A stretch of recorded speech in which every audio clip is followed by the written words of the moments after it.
Joe Saunier. Sonia, present. Alex Beaudry. That's our on there. Kelly Trapasso. Here. Janine Cullen. Dom Jellison.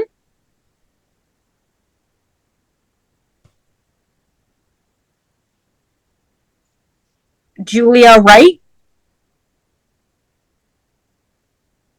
Meg Keegan. Present. Lisa Judelson. I'm here. And did I miss anyone? All right. I believe that is, and I'm Chanda Marvel DeSanti. So we will now do the Pledge of Allegiance. With my little, sorry. I pledge allegiance to the flag of the United States of America and to the republic for which it stands, one nation, under God, indivisible, with liberty and justice for all. You can that. So the purpose of this meeting this evening was because we wanted to come together as a community and give our voice here to the Viola family. Heather, thank you so much for joining us this evening. And without any kind of further ado, I would love to kind of give you the floor and the liberty to speak. Okay. Do you guys just want to hear the story, or what are you looking to hear? Yeah, I mean, whatever you say, you can say the story. I believe we've all watched what you had to say at the school committee meeting.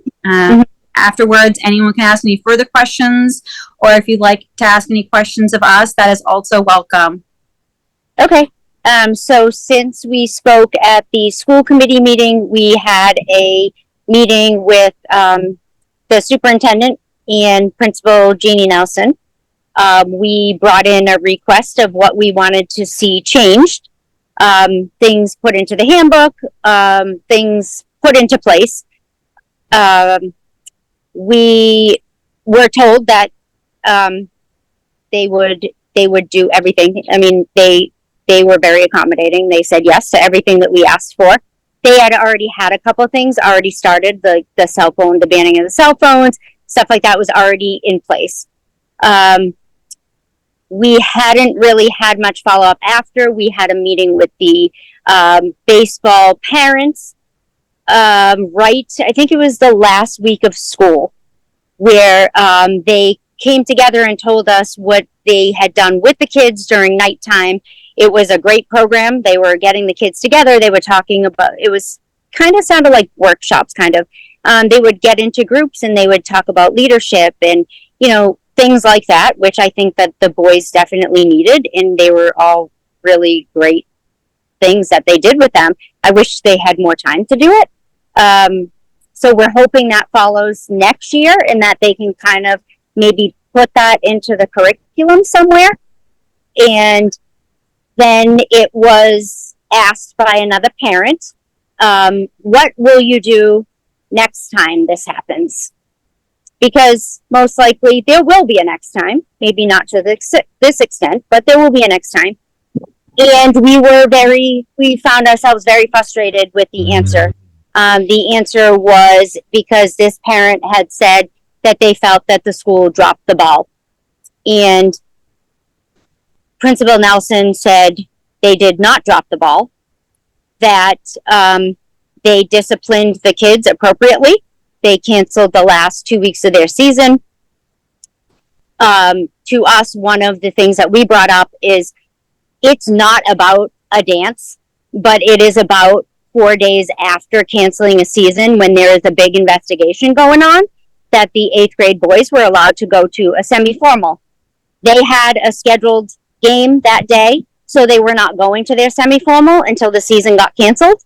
So they went after the season got canceled. The next day, they went in, they bought their tickets, they were allowed to go to that dance.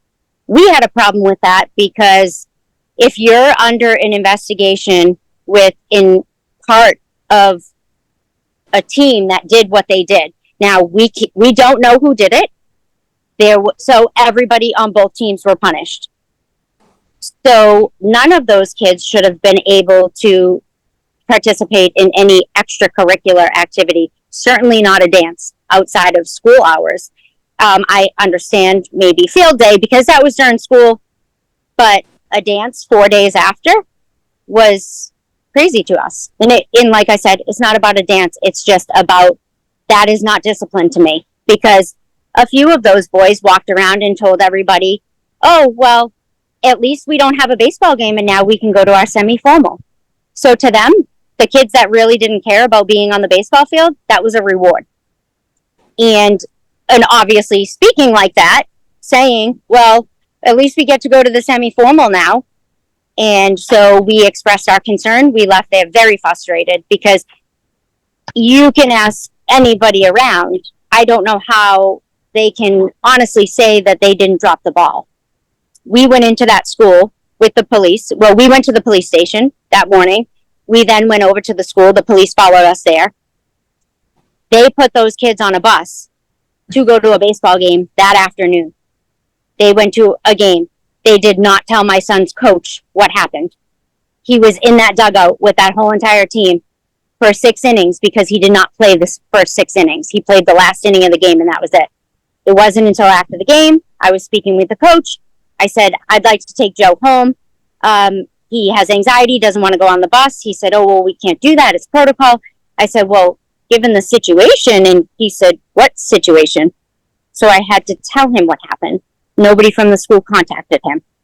So right there, that's dropping the ball.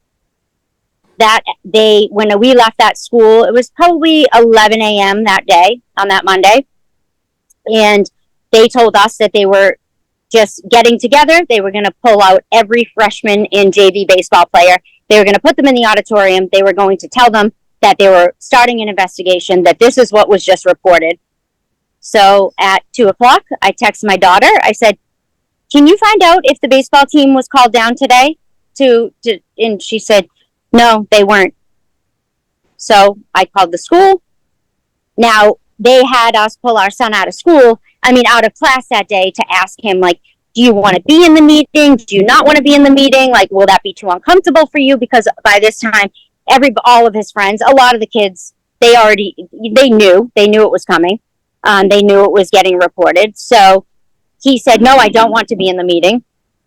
So they made this big thing about how he wasn't going to be in the meeting. So when I called at 2:00, Sean Donovan said, oh, well, we didn't have time to pull them down to the auditorium. So we're going to just go on the bus and talk to them. I said, but the whole point was that Joe wasn't going to be in it. Well, we can have him step off the bus if you want. I said, well, that's embarrassing. He's going to step off the bus and then you're going to talk to these kids and then he's going to come back on the bus. That's not, no, I don't want that. And he said, well, we're only going to talk about general behavior. It's not going to be about that particular incident. So I'm like, well, I thought you were pulling them down to talk about the incident. No. So right there, the ball was dropped there. And then, obviously with the kids being able to go to, what the outside activities outside of school hours. We left there very frustrated that night after the meeting, and we felt just as mad as day one and let down, because we had a great meeting with the superintendent and a great meeting with Jeannie Nelson the week before that. So we thought we were like heading in a positive direction, and we had just agreed on all of these things that we would like to change, and they, like I said, they agreed to everything that we asked for. And then so my husband had gone to the school committee meeting last meeting, and he did speak about that, and he spoke about, like, we want change. Like, we're here to talk about the handbook, then these are the things that you agreed to. And so since then, we have spoken to Dave Acock, who reached out to us after watching the school committee meeting, and asked if we would like to come in for a meeting because he saw that we were still unhappy. I had a phone conversation and just said we were unhappy because of the meeting that we had with the baseball parents. Not with the meeting that we had with the superintendent and Jeannie Nelson. That went really well. So we have sent over all the requests that we had brought in and we had an advocate with us. Christine Riley was with us. So we sent that all over to the school committee and Jeannie Nelson, Joe Maruschek. We sent it all over to them and said, this is what you agreed to, and we want to see this change, and we're not going to stop until we see the change. We're okay. Like, we're dealing with the part of the mental health issues that our kids are dealing with. Like, that's our job to do that. But the only thing we can do is try to change going forward and making sure that this doesn't happen to somebody else, or that there's a plan in place for when it does. I guess when we went into that meeting with the baseball parents, what we were looking for was for Jeannie Nelson to step up and say, you know what? We would do this, this, and this next time, because this is what we should have done. Or, our concern is, you want the parents and the kids to take ownership, then it starts at the top. Administration. You take ownership. You take ownership for what you didn't do, and we'll take ownership for what we didn't do and what the kids didn't do. But we have to work together. You can't expect everybody else to take ownership and responsibility if they're not going to. And I think that's what frustrated us the most, is that we just wanted to know that they would recognize what they could have done different or what they would do different. And we didn't get that. And that is what frustrated us. And so now we haven't heard anything else. So we're just waiting to see what the next step is.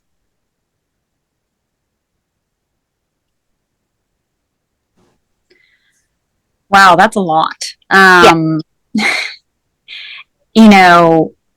are I don't know if you've ever come to any of the meetings here before, but we are definitely a small group of individuals, volunteers, and we look at our job is to help to, advocate and educate people about disabilities. So is there anything immediately that you think that this group of individuals could do to help you in advocacy, education, or support of any way of you, your family, or your cause?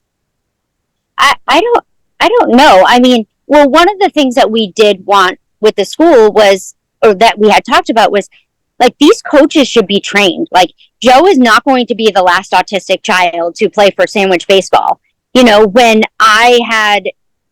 When I had gone to the coach and I had said, like, hey, listen, like, he probably asked you a million questions. He asks a lot of questions. Like, that's just what he does. And I just want to make sure he's autistic. And the response was, yeah, I have a daughter with ADD, so I understand the challenges. And to me, like, I get that he was trying to connect with me and trying to make that connection, because Joe does have severe ADHD. But being on the spectrum and living a day in our life is completely different than living with somebody with ADD or with just ADD. It's completely different. And believe me, Joe is very high functioning. We are very, very lucky. But it's completely different. Like, I just felt like these coaches should know how to handle him, how to talk to him. And that is something that we would like to see. Like, these coaches should be trained. Every coach should be trained. That is basically like one of our things going forward. Like, train them on disabilities, mental health. Like, there's not enough focus on mental health, I feel like. And that is so many kids. I feel like even since COVID, like, so many kids have such bad anxiety. And I think it's a huge part of sports, and they want to belong, but they have anxiety doing it, and they don't know how to fit in. They don't know how to act, and it's sad. And I just feel like it's something that these coaches need training on. Heather, this is Kelly. I have a question. Was there any talk about, like, it's so disappointing that none of the kids stood up, like, maybe trying to, put in some type of education that if you see someone doing something wrong, you need to say something? No. So they did work with the kids after, in nighttime, the group at school did. And that was one of the things that they did talk about, was like, I know it's hard to do that as a child. And especially, like, with some of those kids were younger, like, to stand up to older kids, like, hey, to do the right thing. And I think that is school was actually saying that they want to put more focus on doing the right thing and how you can become strong enough to have a voice and to do the right thing. Yeah. And it was very disappointing that the kids didn't stand up. I mean, these are kids that literally have been to our house since they were 5 years old, that we have treated them like our own children, that Joe considered to be some of his best friends. I know, I find that so disheartening that, like, It is. And there was a couple, names that we had heard, and it broke our hearts. It broke our hearts to think, like, wow, like, never did we ever think that, not that we ever thought we would be in this situation, but with these kids. And also, I hear you. Oh, go ahead, Alex. It's okay, Meg. You can go ahead. I'll chime in afterwards. As I was listening to you, we've had we've brought some issues to the school's attention and tried to, advise them. One of the things that we've been working on, or that a few people have been working on here, is trying to get some of the communications accessible to some of the parents. And we've had multiple meetings with the superintendent, and before the school year started, and all through the school year, we were told that it would be made accessible and all of that stuff would happen, and it hadn't. So I totally feel you with going in and being told that things would get done and change, and really not seeing that happen. I hope that that changes for you.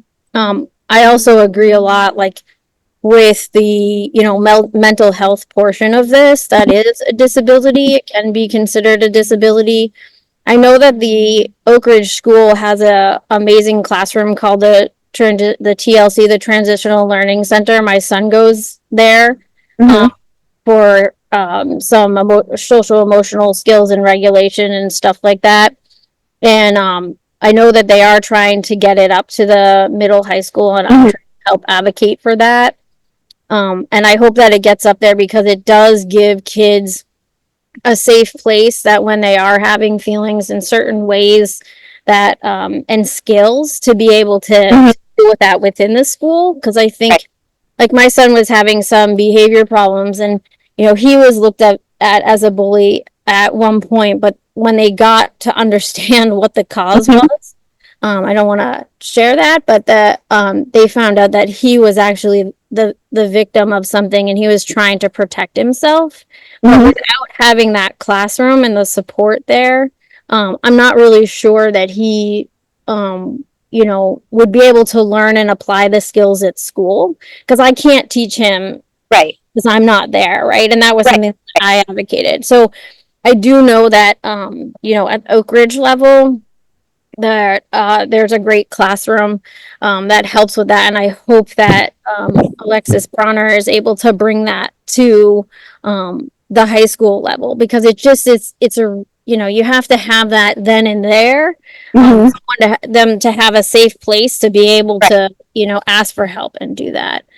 Right. And I'm hearing that you're looking for, like, collaboration with the schools and the superintendent. And I hope that they're able to do that with you. I know we've had some trouble. I don't know how you've been. Whoops, sorry, my phone's going off. How has it been with the school committee? Because I know that there's a couple of school committee members that told us, when brought up things with the Commission on Disability, that people with disability would never be left alone, and I think it speaks to having training from the top. I think that everyone needs the training, not just the teachers, the school committee, because I think that the education part, you need to be seeing the people throughout the school doing that to model for the kids. It's the whole do what I say, not what I do thing. That doesn't work. And so I really agree that training from the top is very important.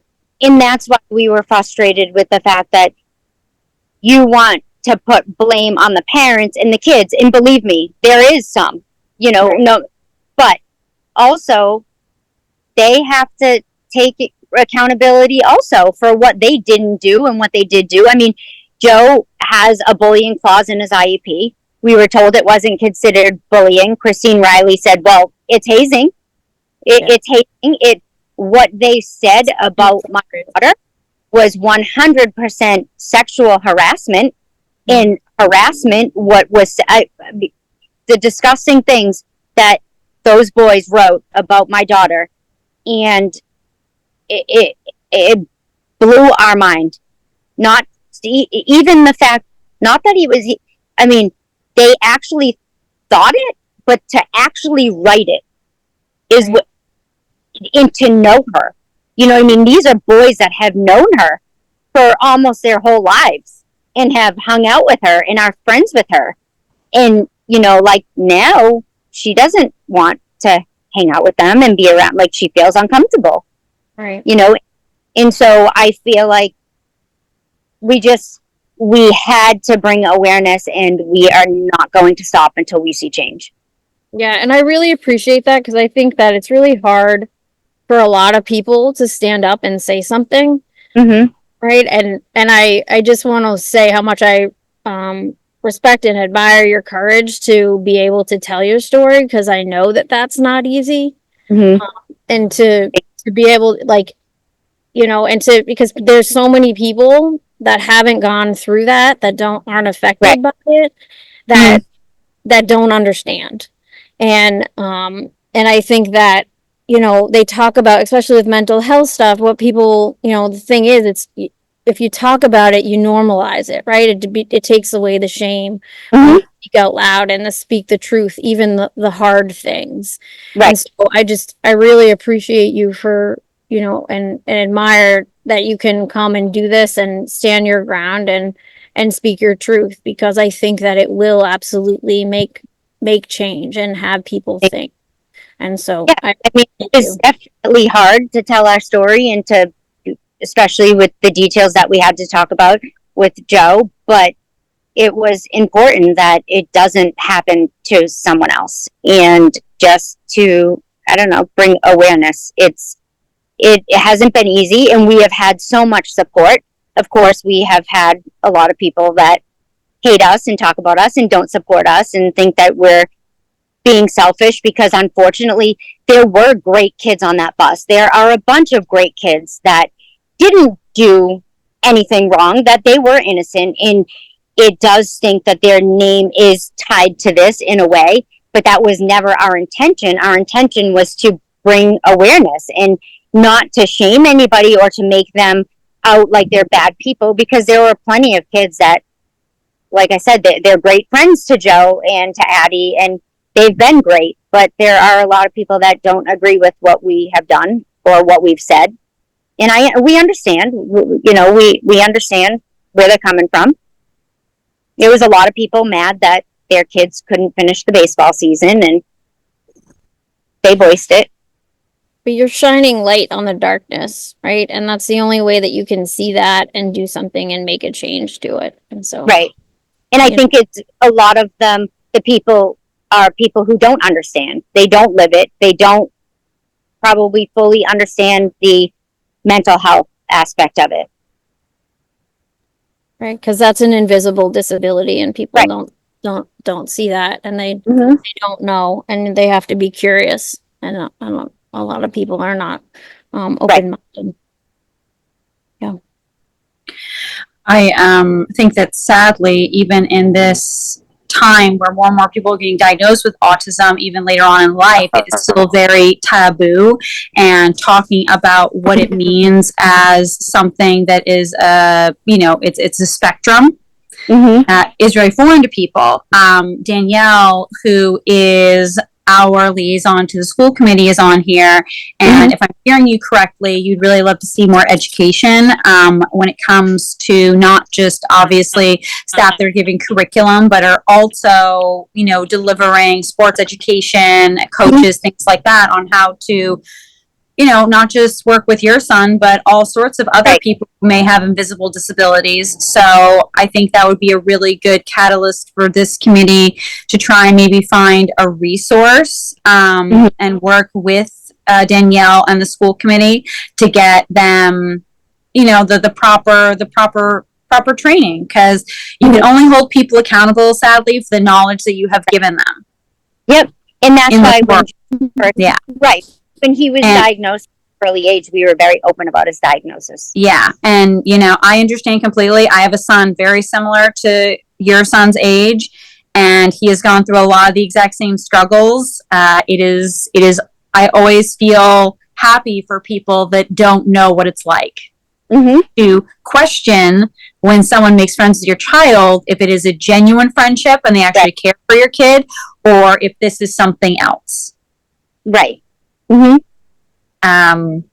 So I would not, I always like to say I'm a member of a club I didn't apply to be in, but I am happy to be amongst friends.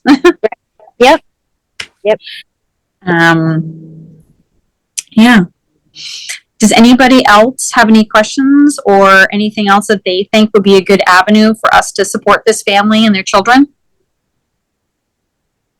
I think Yeah, I Alex think- wanted to say something. She just keeps dropping off. I'm trying to text her. Go ahead, Joe. Sorry. I was just going to say it's something that we could probably add as a follow-up item for our group is to check in with the school and see, what do you do today? What is being trained today? What has changed since this incident? What is going to change? And how are you going to continue to educate your employees? For sure. So we make sure that, there's more than just one parent standing alone trying to make change. We can support that with our committee, and we're advisory only, but that's still a lot more people, and it goes out to the public and raises awareness. So I think we can help by, staying on it and making sure that we hold them accountable as best we can. Thank you. And you can reach out to me at any time. I'm happy to help as a parent. We can do only a certain amount through the Commission on Disability, but I would think that everyone that's a member on here understands what you're going through and would be more than happy to support you in any way that we can. So please, especially I'll shoot you my number. Please feel free to reach out at any time. Thank you. I know everybody's probably sick of hearing us and seeing us, but we're not going away. We're here to stay until we see some change. So We're certainly not sick of you. We are absolutely Not at all. cheering you on. We understand. Yes. thank Yeah. You're talking to a bunch of people that have disabilities, have kids with disabilities, or both. And so, we understand. And so, please use us as a resource. Thank you. And maybe you can give her my phone number too if she wants to chat. But I think we have a mutual friend, Matt Howell. Oh, And Don's got a question he typed up that he may not have a mic problem, but asking, is there an ADA coordinator at the school? I think Brendan is the ADA coordinator through the school. I think he covers everything. But that's a really good suggestion for the school. Maybe you could, or one of us could make a recommendation or question to the school committee to ask them. Yeah, I think it would be good if they had someone more at the schools. You know what I mean? Brendan's amazing, but he has a lot going on.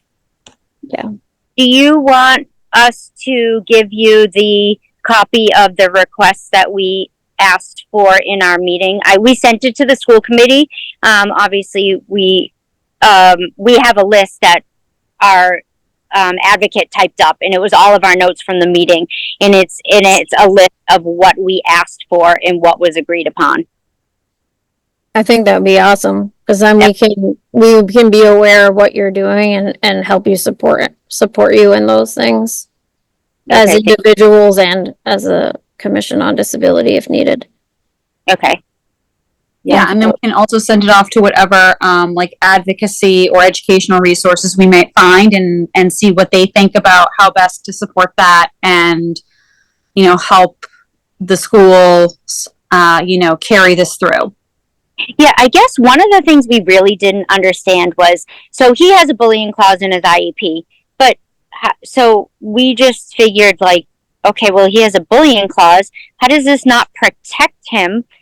What's the point of having a bullying clause in your IEP if then a situation like this comes about? How we were kind of like, we didn't understand that. Yeah, I'm not sure. I think, I know. question for, Christine Riley, right? Or do you know, Shanda? From what I understand, bullying has to happen multiple times. Yeah. But and I've made this statement before. I don't actually look at this as an incident of bullying at all because this was particularly pointed. They were attacking him based upon his disability.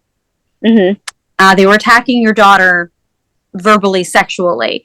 You don't have to sexually harass someone more than once to get fired from your job. Mm-hmm. You don't have to have say something, defamation against someone who is not a heterosexual of a different race, religion, or sexual orientation more than once to also be excused from your place of employment. Disability it carries the exact same kind of, we are also a protected class of human. So to me, this was not at all bullying. This was a hate crime. But that is my very personal opinion on the matter. That's what we said too. We said the same exact thing, and they were like, "No, well," and I know that they said it had to happen multiple times, like the whole bullying thing, and that was my biggest thing in the meeting was it doesn't take 3 comments for a child to kill themselves or 3 that takes 1 comment, and I mean, we were lucky enough that Joe didn't do anything to himself, but who's to say in 2 months he's not going to still be so right now he still plays baseball with these kids. He plays for Dugout Dogs, and our whole team almost the whole entire team is from Sandwich. So we're still playing baseball with the same kids, and nobody has said anything to Joe after. They never have said another word to him, but it still carries with him every day, every time he goes there. And we kind of struggled with like, does he play? Doesn't he? Like, what's the best thing to do for him? He decided he wanted to play, but in 2 months, it might still be weighing on him, and God forbid he does do something. I mean, it's just crazy to me that they say, well, it has to be, he has not been the same since, and like noticeably with friends, with baseball, with, he just wants to sleep. He wants to, like kids that were his best friends before, he's like, oh, no, I don't really want to hang out with them. And luckily he has found a new group, some other kids from different towns that he has connections with that he's been hanging out with, but definitely he's never been the same. Right. And so it just makes me crazy that how can you say that this has to be more than one time? And the multiple comments that were made to both about both of my kids. I don't know. And that's interesting about the IEP, because my daughter too, I guess I never thought, what do they do with it? I know they flag, like she was considered to be a risk too, but then what do they do from there, that is an interesting point you made. Right, and we brought it up in the meeting, but we really didn't get about how does this not, like, isn't this the whole point, to protect him from something like this? If we're saying, what's the point of having it if he's not going to be protected in any way? Right. And I think Shanda's point is that, like, even if baby bullying is not the right clause in there, because, I think it's standard that you can't discriminate or give hate speech to, and stuff like that. And, I lost my other train of thought, but it'll come back to me. And we do understand it's not a clear-cut case. Like, there's not one person. We don't have proof. So it's not like, I do truly feel that if we had proof, the school definitely would have done something about it. And it does. In a way, it tells them to step up their game, because they can't blame or point it at one person. So they need to address everyone, which I think is like maybe a positive thing of that. And what like to what you were saying, that like what your son may do, in a few weeks, but like you're obviously an advocate, right, for your son, and I'm in the same position with my son, but there are kids out there that don't have advocate parents. Mhm. And that's always in the back of my mind when I'm, with my advocate at a meeting, going toe to toe and saying, what about the person that can't afford an advocate and doesn't have a parent that's available to them? Then what?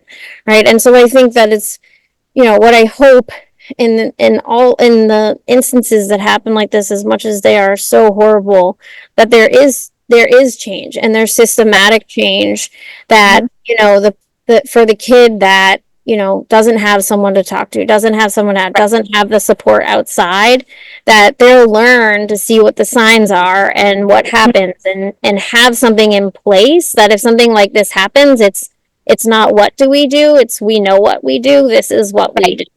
Right. And, that's something that I've had to set up for my son, kind of through his IEP. They have a thing to go through, and Christine Riley is an amazing advocate.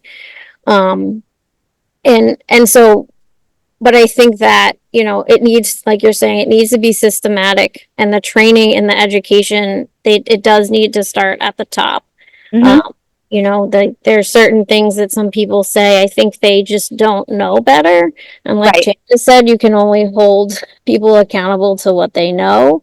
Yeah. And so in order to hold them accountable to a higher level, it's educating them, and it's the training. So I'm really glad that, that's something that you're pushing, and that it should start from Joe all the way down, Dr. Joe all the way down. I agree. And we understand that, like I said, it's not a clear cut case. We understand, and that's why we were so patient at the beginning, was because we said, like, hey, we know you've probably never dealt with something like this, a case like this, and I hope you never have to again, but we haven't either. So, like, let's work together and figure out what is the right thing to do, what is the right thing to say or not do. Because we also had to have these tough conversations with Joe about, because there's no proof, even though we were given some names, well, we can't falsely accuse anyone, Joe. So, you know what? You just have to know that they may not be a good friend, but we don't know that they did anything, and you wouldn't want to be accused of something that you didn't do. So we can't do that to somebody else. So you still have to be kind to these people. You still have to be, and that was hard for us. I'm sure. Because it was a hard conversation for us to have to tell him to be kind to these people that did what they did and said what they said to him. But we knew as parents that was the right thing to do. Yeah. And good on you for being able to, step up, and do that instead of, It was definitely hard. Yeah, but it speaks a lot to your integrity and your courage and your values. And it's nice to know that there are people like that in our community. Yeah, and again, like, our whole thing is, we were lucky Joe didn't do anything, but like you had said before, somebody else may not be that lucky, and we don't want that to have to, want somebody else to have to go through this with a child who doesn't have anybody to talk to. And we were also lucky that Joe has those great friends that he has that told us, because Joe didn't tell us. Right. His friends told us, and we were lucky that they felt open enough to come to us and to tell us. Yeah. Yeah, and it's just hard to think that there are kids out there that don't have Right. those same supports. It's scary. Mm-hmm. Scary. It's sad. Yep. And that some people, like these poor kids, I think about it every time we go into an IEP meeting, about how many times are these kids not getting services, and haven't been for years probably, but they don't have anybody checking up on that. So they're just kind of falling through the cracks, and they're not getting what they deserve and what they should be getting, because they don't have anybody there to fight for them. Yeah, and I think that this gives the opportunity for the school committee and the school to put in things that become automatic, so that, you're kind of speaking up now, but if you can get systematic change and policy in place, then those kids should be protected without a parent. And I appreciate that. I hope they are. Yeah. Cause that's always what scares me, cause I know how much of an advocate I am, and if, what would happen if my son didn't have me as who I am, and I, you know, and I mean, I'm a wicked advocate, and I need an advocate, you know? Yes, with us, we didn't know what to do. We were like, I don't even know where to start. I don't even know what to do. Christine Riley is such a great resource. She's awesome. She has been really, really good to us.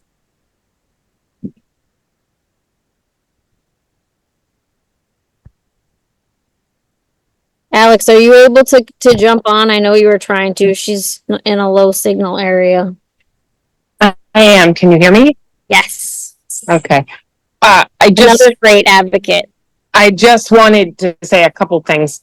Obviously, everyone is very glad that Joe has not harmed himself in any way, but that is not a ruler that we should be using as the measurement of something affecting or not affecting someone's mental health. That is end stage.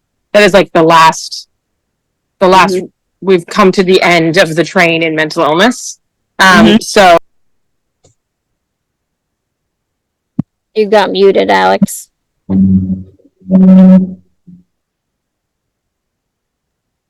I just want to say that like things can still be so deeply impactful and not have that happen. And the significance is not lessened by that. You know, I feel as if that's not like the barometer that I'm measuring how significant something affects someone's mental health. You know, and I think that that's just like a really important thing. I as well have a child with autism, who I'm going to be somewhat limited on this because for their privacy, but was playing in a sport in Sandwich, not through the schools, through the town. And their coach decided to sit down and tell the rest of the teammates that my son had autism, without confirming that with me or with my child, and refused to let my child play outside of one position for their safety because of their autism. When they had previously played in the same sport in multiple positions just 2 or 3 months before. And at that time, I offered that institution because I found out because the coach told me he thought he was really doing something great by telling everyone, by sitting down all of his teammates and telling them that my son had autism. I share that without my son knowing that that happened. I kept that from him.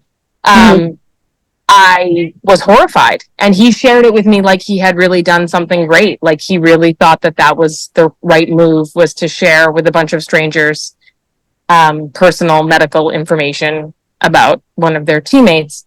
So I agree 100% that I think that coaches and staff outside of just educators in the Sandwich Public Schools and all schools need to have that same sensitivity training that we hope that teachers get. My son chose not to continue. It was such a horrific year due to the coaches that he chose not to continue playing. So I think it's incredibly brave for you as parents to leave that choice up to your child, and then also for him to make the decision to continue playing. I think that's an incredibly brave choice for all of you. And I'm really sorry that this happened. It's horrific. Thank you. And I have a question. Do you think that we should have no cell phones in school and school related events? I'm kind of torn because yeah, so my husband's here with me and he's saying, so like sometimes for Joe, like that's his lifeline. Like we have it set up so that Joe can text us during the day if he has anxiety and or if he needs something or is feeling a certain way. So that's tough for us because I do know he'd survive without it, but to be honest with you, I think because he's had it for so long and have been able, that's like we've been able to communicate with him. I would probably have anxiety without him having it and not knowing like what's going on in his day, or if he like, oh, like, did he need something today and couldn't contact me or whatever it may be. His anxiety gets through the roof. So even like the simple things like who's picking me up after school? You know, and he might text me that 5 times throughout the day. And if I don't give him an answer the first time, he, a little while later, well, you said you were going to check and get back to me. When is it?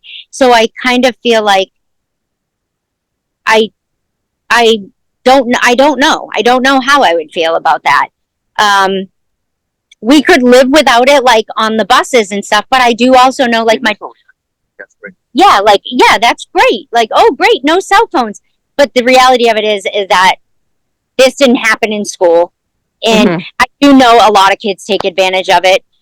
But for us, I feel like it's different. Like, we look at it in a different way, just because of Joe. And, you know, I know, like, my daughter plays lacrosse, and sometimes in the middle of the day, the coach will text them in their group chat about a change of plans for the practice or the game, and I know that there'll be ways around that. I just hope that gets communicated to the students in a timely fashion so that we can figure out, like, if we have to last minute pick up our kids or whatever it may be, because this has been their way for so long, having a phone and being able to communicate and find out things like that it's going to be a big change, I think.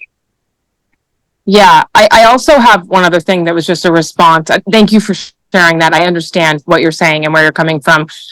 There are social emotional classrooms at the high school and the middle. You got muted again, Alex.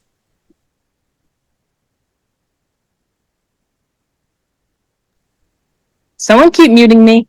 No. So there are, and I don't know if that's appropriate for him or not, but they do exist. Obviously, I would assume that your advocate would have told you that, but they have social emotional classrooms at the middle high school, which are some of the, I think, the best teachers at the middle high school exist in those classrooms. And they are a really great resource. I know Meg was mentioning that earlier. I've had really spotty service, and so it's kept dropping me on and off. So I'm not sure if that was mentioned after Meg brought up that they have them at Oak Ridge, because they have that up there as well. I don't know that we knew that. Joe does work with Sue Catino, which she is, and she did start working with my daughter as well, because her mental health, like, after this whole thing, she would be at school, she would have a breakdown, we would have to go pick her up. She felt like everybody was staring at her in the hallway, that the boys were looking at her, and she didn't want to stay at school. She didn't want to go to school. She didn't want to go to sports. So Sue Catino did start working with her as well, which she was unbelievable. And she was, like, such a big help for both of my kids. Yeah, Sue was really great. And then there are actual classrooms that they would go to on a regular as part of their schedule. And like Lori Wilkinson runs one. She is a phenomenal educator. And it's actually written into as part of your IEP. You do have to have social emotional listed as one of the diagnoses as part of the IEP, typically, to get placed into a social emotional classroom. But they are a great resource, and they provide a space for kids to go who need that time and that space. I want to shout out Lori Wilkinson. She is, just from personal experience, one of the most phenomenal educators that Sandwich has. And she runs one of them. Yeah, she's such a wonderful person. Her daughter has been soccer with our daughter forever. Yeah, she's just phenomenal. And so I just know that she's not my same son, different. I have a lot of kids, and I have another child that has her as an educator, and she really does a phenomenal job of fostering a really safe space for kids to come. And then they're always welcome to go there throughout the day if they need to. And however, it just is another added resource, which I think is good. And I do have to say, while Sandwich has some flaws, and there are definitely things that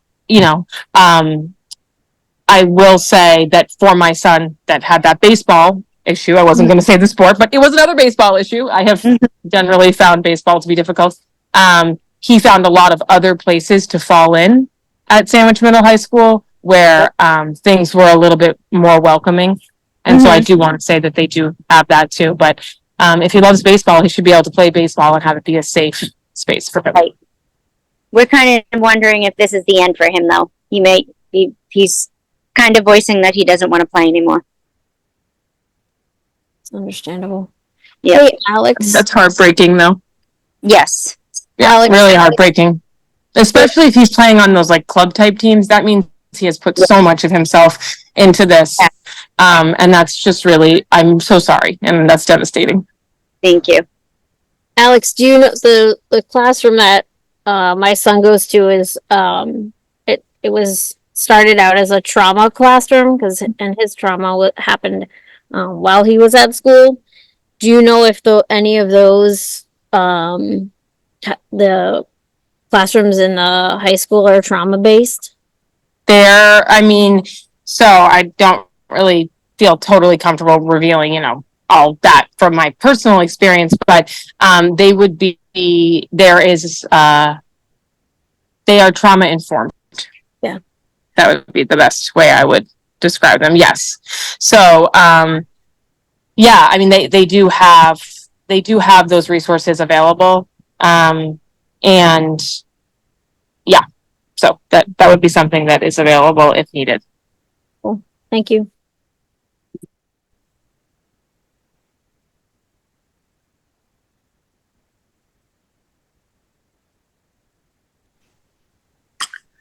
Does anyone else have any more questions or follow-up or ideas? Oh. Janine, we can't hear you. I'm sorry.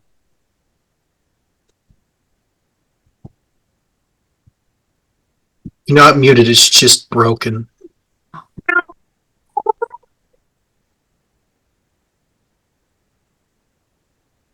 It sounds like either bad lag or a bad microphone. Yeah, we heard her. She was talking earlier. Thank you, Alex. Alex is stepping away. She has another commitment. Thanks, Alex.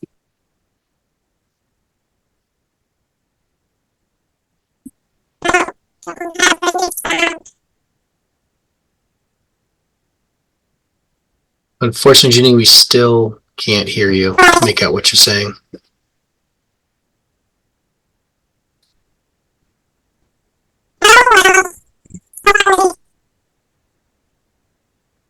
Try unplugging the mic and plugging it back in, or just unplugging it. Maybe that will help.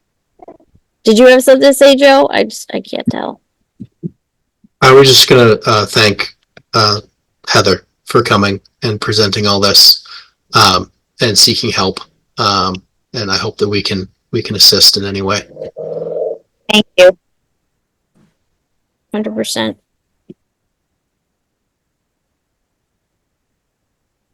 Meg, do you want me to send you the list?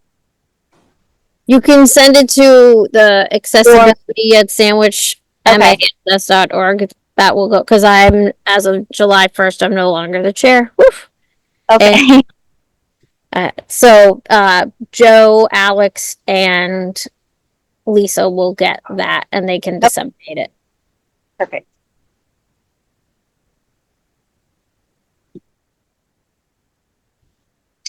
Thank you.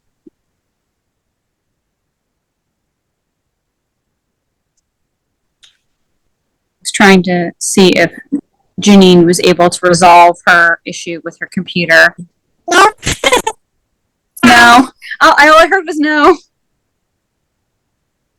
And you see there's some smiles because Janine, it sounds like Alvin and the Chipmunks on Fast Forward. And we can only make out like every third word or so, unfortunately. I think Meg needs to come over to your house. I think you may have accidentally hit somehow the speed at which it's putting your voice to us. I don't know how that works either. I'd be happy to help you out if you needed that, Janine. Just hit me up.